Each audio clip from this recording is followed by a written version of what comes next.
Hi friends, ഞാനിന്ന് വന്നിരിക്കുന്നത് എല്ലാ വീട്ടമ്മമാർക്കും എന്നും ഉപകാരപ്രദമായ നല്ല നല്ല ടിപ്സുകളുമായിട്ടാണ്. അപ്പോൾ വീഡിയോ സ്കിപ്പ് ചെയ്യാതെ കാണുക. അതേപോലെ എൻ്റെ ചാനൽ ആദ്യമായിട്ട് ആരെങ്കിലും കാണുന്നവരുണ്ടെങ്കിൽ പ്ലീസ് ഒന്ന് സബ്സ്ക്രൈബ് ചെയ്ത് സപ്പോർട്ട് ചെയ്യാനും കൂടി മറക്കരുത്. അപ്പോൾ നമുക്ക് ഇന്നത്തെ ഫസ്റ്റ് ടിപ്പിലോട്ട് കിടക്കാം. അപ്പോൾ നമുക്ക് തീപ്പെട്ടിയുടെ ആ മരുന്ന് കൊണ്ടുള്ള ഉപയോഗങ്ങളാണ് കാണിക്കുന്നത്. അപ്പോൾ അതിനായിട്ട് ഞാൻ കുറച്ച് കൊള്ളികൾ അതിനകത്തുനിന്ന് എടുത്തിട്ടുണ്ട്. എന്നിട്ട് നമുക്ക് ഇതേപോലെ അതിൻ്റെ മരുന്ന് നമുക്ക് ഇതേപോലെ ഒന്ന് ചെറിയ കത്തി വെച്ചിട്ട് ആക്കിയെടുക്കാം.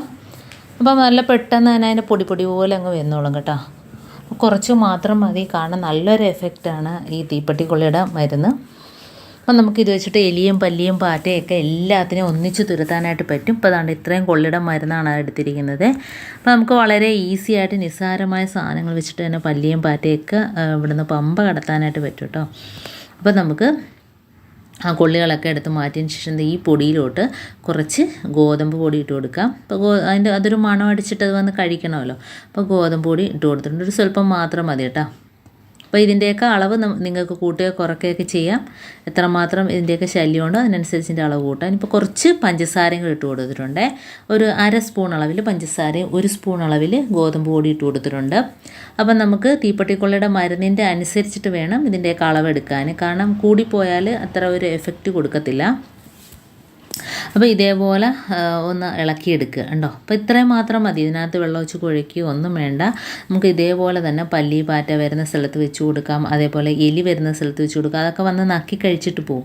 അപ്പോൾ ആ തീപ്പെട്ടിക്കൊള്ളിയുടെ ആ ഒരു മരുന്നിൻ്റെ ഒരു അംശം അതിൻ്റെ വയറ്റിൽ പോവുക. അത് വെള്ളമൊക്കെ കുടിച്ചതിന് ശേഷം അതിൻ്റെ വയറൊക്കെ കംപ്ലൈൻ്റ് ആവും. അത് ഇവിടുന്ന് പൊയ്ക്കോളും, ചത്തും പോവും കേട്ടോ.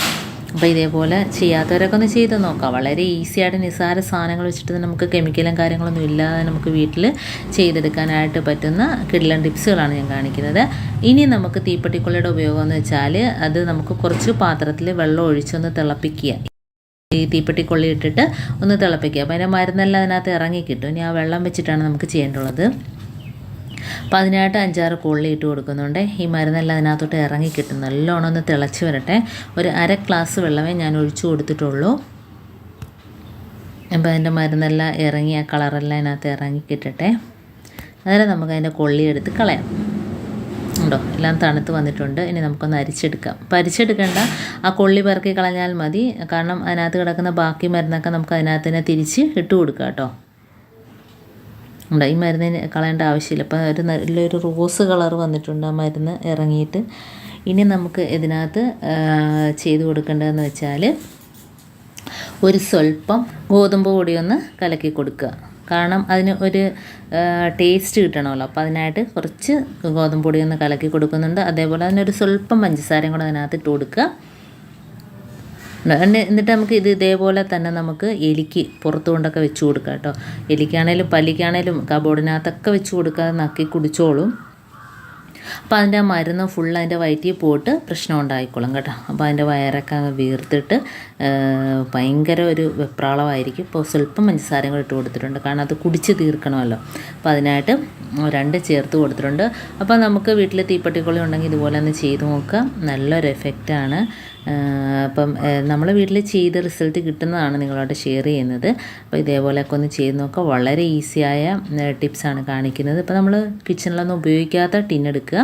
എന്നിട്ട് നമുക്ക് ഗ്യാസ് അടുപ്പിൻ്റെ താഴ്ഭാഗത്തോ മുകൾ ഭാഗത്തോ അതല്ലെങ്കിൽ കബോർഡിൻ്റെ ഭാഗത്തോ എവിടെയൊക്കെയാണോ എലിയും പല്ലിയും പാറ്റയൊക്കെ ശല്യം അവിടെയൊക്കെ വെച്ച് കൊടുക്കുക. അതല്ലെങ്കിൽ മുറ്റത്ത് എലികളൊക്കെ ഉണ്ടെങ്കിൽ വെച്ച് കൊടുക്കുക. അപ്പോൾ അങ്ങനെയൊക്കെ നമുക്ക് എലികളെയും പല്ലിയെയും പാറ്റയൊക്കെ നമുക്ക് തുരത്താനായിട്ട് പറ്റും. ഇനി നമുക്ക് നെക്സ്റ്റ് ടിപ്പിലോട്ട് കിടക്കാം. അപ്പോൾ നമ്മളെപ്പോഴും തുണികളൊക്കെ വെച്ചിട്ടല്ലേ മുകളിലൊക്കെ തുടയ്ക്കുന്ന, ഫാൻ തുടയ്ക്കുന്നതൊക്കെ. അപ്പോൾ ഇത് നമുക്ക് സ്പോഞ്ച് വെച്ചിട്ട് വളരെ നിസ്സാരമായിട്ട് തുടച്ചെടുക്കാനായിട്ട് പറ്റും. അപ്പം എല്ലാം കഴിഞ്ഞിട്ട് ലാസ്റ്റ് നമുക്ക് സ്പോഞ്ച് കഴുകിയെടുക്കുകയും ചെയ്യാം. അപ്പോൾ ഇതേപോലെ പഴയ സ്പോഞ്ച് ഉണ്ടെങ്കിൽ അതാണേലും മതി കേട്ടോ. ഇതിപ്പോൾ ഞാൻ എടുക്കുന്നത് നമ്മൾ ഈ സൈസ് സ്പോഞ്ചാണ്. അപ്പോൾ നമ്മൾ വൈപ്പറിനകത്ത് ഇതേപോലെ ഒന്ന് നിരത്തി വെച്ചിട്ട് റബ്ബർ ബാൻഡ് ഇട്ട് കൊടുക്കുക. നല്ല രീതിയിൽ അഴുക്കെല്ലാം പോയി കിട്ടും കേട്ടോ. നമ്മുടെ ഫാനിലെ ആണെങ്കിലും അതേപോലെ ചിലന്തി, മറാല എല്ലാം കബോർഡിലേക്ക് ഉള്ള എല്ലാം ഒന്നിച്ച് നമുക്ക് തുടച്ചെടുക്കാനായിട്ട് പറ്റും. ഇനി ഇതേപോലെ തന്നെ തറയെല്ലാം തൂത്തും തുടച്ചു എടുക്കുന്ന രീതിയിൽ നമുക്ക് ഇത് വെച്ച് വടിച്ച് എടുക്കാനായിട്ട് പറ്റും കേട്ടോ. അപ്പോൾ 2 ഉപയോഗങ്ങളാണ് ചെയ്യാൻ പറ്റുന്നത്. കാരണം നമ്മൾ തുടയ്ക്കാതെയൊക്കെ ഇരിക്കുന്ന സമയത്ത് ഇത് വെച്ചിട്ട് നമുക്ക് ഇത് വെച്ചൊന്ന് വലിച്ചാൽ മതി. ഇപ്പോൾ ചവറും വരും, പൊടിയും വരും, അതേപോലെ നമുക്ക് തുടച്ച അതേ രീതിയിൽ തന്നെ തറയൊക്കെ വൃത്തിയായിട്ട് കിടക്കുകയും ചെയ്യും. ഫാനാണെങ്കിലും തുടച്ചെടുക്കാം. ഇതേപോലെ നമുക്ക് നിരത്തി വെച്ചിട്ട് ഇതേപോലെ റബ്ബർ ബാൻഡ് ഇട്ട് കൊടുക്കുക. നല്ല ടൈറ്റായിട്ട് തന്നെ ഇരുന്നോളും, ഒരു പ്രശ്നമില്ല. നമുക്ക് വളരെ ഈസി ആയിട്ട് തന്നെ നമുക്ക് തുടച്ച് തൂത്ത് ഒക്കെ എടുക്കാനായിട്ട് പറ്റും. സ്പോഞ്ച് ആയതുകൊണ്ട് തന്നെ നമുക്ക് കഴുകി നിൽക്കേണ്ട കാര്യമില്ല. ലാസ്റ്റ് എല്ലാം കഴിഞ്ഞതിന് ശേഷം നമുക്ക് കഴുകി ഉണക്കി വൃത്തിയാക്കി സൂക്ഷിക്കാനായിട്ട് പറ്റും. ഇനി ഇതിനകത്ത് നമുക്ക് സ്പ്രേ ചെയ്തിട്ട് നമുക്ക് നല്ലൊരു മണത്തിന് വേണ്ടിയിട്ട് കംഫർട്ടൊക്കെ ഒഴിച്ചിട്ട് സ്പ്രേ ചെയ്യണമെങ്കിൽ ഇതേപോലെ കുറച്ച് വെള്ളത്തിനകത്ത് നമുക്ക് കംഫർട്ട് ഒഴിച്ചതിന് ശേഷം ആ സ്പോഞ്ചിനകത്ത് നമുക്കൊന്ന് സ്പ്രേ ചെയ്ത് കൊടുത്താൽ നല്ലൊരു മണം കിട്ടും കേട്ടോ. വീടാകെ നല്ലൊരു മണമായിരിക്കും. അപ്പോൾ ഇതേപോലെ കുറച്ച് വെള്ളത്തിനകത്ത് ഇതേപോലെ കംഫർട്ട് ഒഴിച്ച് കൊടുത്തിട്ട് നമുക്ക് സ്പ്രേ ചെയ്ത് കൊടുക്കാം. എന്നിട്ട് തുടയ്ക്കുകയാണെങ്കിൽ നല്ലൊരു മണവും കൂടെ കിട്ടും. അപ്പോൾ എല്ലാവരും ഒന്ന് ചെയ്ത് നോക്കാം. വളരെ ഈസി ആയിട്ട് നിസ്സാരമായ സ്പോഞ്ച് വെച്ചിട്ട് നമുക്ക് വീട് ഫുള്ളാകെ വളരെ പെട്ടെന്ന് തന്നെ നമുക്ക് ക്ലീനാക്കി എടുക്കാം. അതേപോലെ തറയാണെങ്കിലും നമുക്ക് തുടച്ച് തൂത്തെടുത്താണൊക്കെ തന്നെ ഇരിക്കും. അപ്പോൾ ഇതേപോലെ ഒന്ന് സ്പ്രേ ചെയ്തിട്ട് ശേഷം ഒന്ന് തുടച്ചെടുക്കുക. ഫാനൊക്കെ കണ്ടാൽ ലീഫൊക്കെ നല്ല രീതിയിൽ അഴുക്ക് പോയി കിട്ടും. കാരണം ലീഫിൻ്റെ മുകളിൽ നല്ല രീതിയിൽ അഴുക്ക് കാണും, പൊടിയൊക്കെ നമുക്ക് കാണാൻ പറ്റില്ലല്ലോ. അപ്പോൾ ഈ സ്പോഞ്ച് വെച്ചിട്ട് ഇതേപോലെ തുടയ്ക്കുകയാണെങ്കിൽ ആ മുകൾ ഭാഗത്തുള്ള അഴുക്കെല്ലാം അതിനകത്തോട്ട് പിടിക്കും. അപ്പോൾ ഇടയ്ക്കൊക്കെ ഞാൻ ഇതേപോലെ തുടച്ച് തൂക്കാറുള്ളത് കൊണ്ട് തന്നെ വളരെ വലുതായിട്ട് അഴുക്കൊന്നുമില്ല. അപ്പോൾ ഇതേപോലെ കണ്ടോ, നമുക്ക് മുകളിൽ കയറാതെ താഴെ നിന്നുകൊണ്ട് തന്നെ ഫാൻ്റെ ലൈഫൊക്കെ വൃത്തിയായിട്ട് തുടച്ചെടുക്കാനായിട്ട്. അപ്പോൾ അതിനകത്ത് വെള്ള നനവോ ഒന്നും തന്നെ പിടിക്കത്തുമില്ല. സ്പോഞ്ച് വെച്ച് തുടയ്ക്കുമ്പോഴത്തേനും നല്ല ക്ലീനായിട്ട് അതിൻ്റെ പൊടിയെല്ലാം ഇങ്ങനെ വരും കേട്ടോ. അപ്പോൾ ഇതേപോലെ തന്നെ നമുക്ക് എ സിയൊക്കെ തുടച്ചെടുക്കാം. എ സിയുടെ മുകൾ ഭാഗമൊക്കെ ഒന്ന് തുടച്ചെടുക്കാം. അതേപോലെ തന്നെ നമ്മളെ കബോർഡ് ഒക്കെ ഇതേപോലെ തന്നെ നമുക്ക് തുടച്ചെടുക്കാം. കണ്ടോ, അഴുക്ക് കണ്ടോ. അപ്പോൾ തറയും ഇതേപോലെ കണ്ടോ തൂത്ത് തുടച്ചണക്കെ നമുക്ക് കിട്ടും. പൊടിയാണേലും അഴുക്കാണേലും മുടിയൊക്കെ ആണേലൊക്കെ എല്ലാം കട്ടിൻ്റെ അടിയിലൊക്കെ നമുക്ക് തുടച്ചെടുക്കാൻ വളരെ ഈസിയാണ്. അപ്പോൾ വയ്യാത്ത സമയത്തൊക്കെ നമുക്ക് ഇതേപോലെ ചെയ്യുകയാണെങ്കിൽ നമുക്ക് പെട്ടെന്നൊന്നും പൊടി കയറില്ല.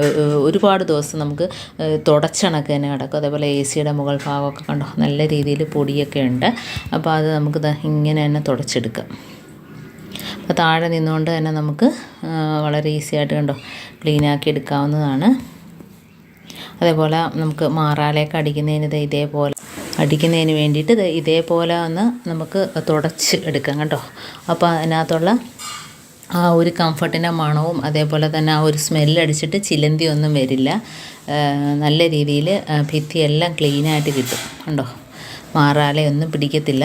അപ്പോൾ ഇതേപോലെ നമുക്ക് ഷോക്കേഴ്സിൻ്റെ മുകൾ ഭാഗത്തും തുടച്ച് എടുക്കാം കണ്ടോ. അപ്പോൾ ഇന്ന് ഈ കാണിച്ച ടിപ്സിൽ ഏതെങ്കിലും ഒന്ന് യൂസ്ഫുൾ ആയിട്ട് തോന്നിയിട്ടുണ്ടെങ്കിൽ ഒന്ന് ലൈക്ക് ചെയ്യാനും കമൻറ്റ് ചെയ്യാനും സബ്സ്ക്രൈബ് ചെയ്യാനും മറക്കരുത്. അതേപോലെ ബെല്ലൈക്കാനും വിളിച്ചാനും മറക്കരുത്.